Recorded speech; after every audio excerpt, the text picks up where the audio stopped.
หลังจากเก็บร้านเสร็จเนาะวันนี้พ่อครัวเพิ่นทำกับแก้มมื้อเจ๊พ่อครัวนะพ่อครัวตัวเจ๊ตัวเจ้าเจ็บหลังแอวแก้เจ็บหลังเจ็บแอวสักหน่อยเนาะสักเป๊ก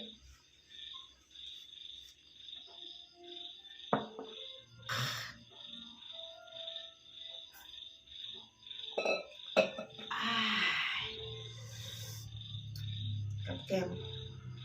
เดี๋ยวเจ้า ยำไส้ตันแล้วก็พ่อครัว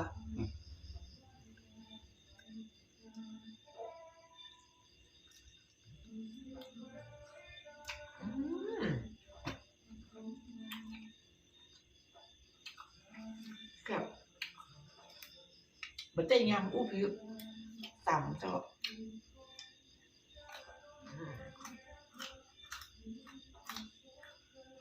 กินกับยอดกระถิ่นกับลูกบ้านนะคือมันจะเหนียวมันเหนียวร้อน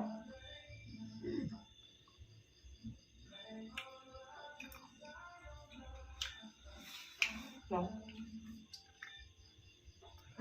มันเหนียวอันนี้มะนาวเป็นหอมอยากให้กินมันทะลุจอจังหอมขนาดเรื่องหอมกลิ่นมะนาว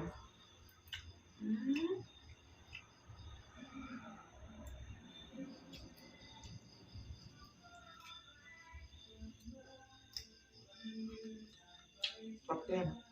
ทำดีเลย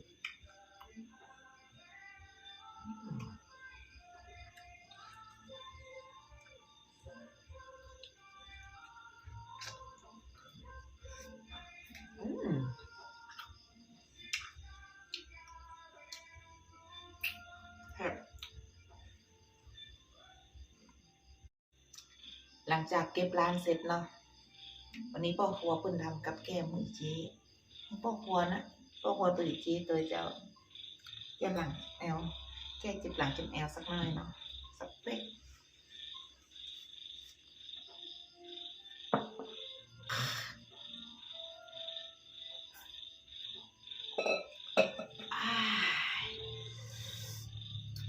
กับแก้มเดี๋ยวเจ้า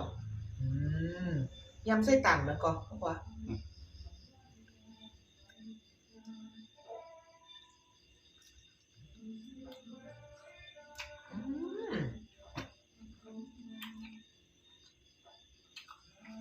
กับ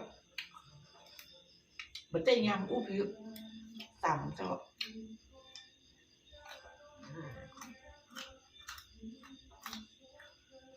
กินกับยอด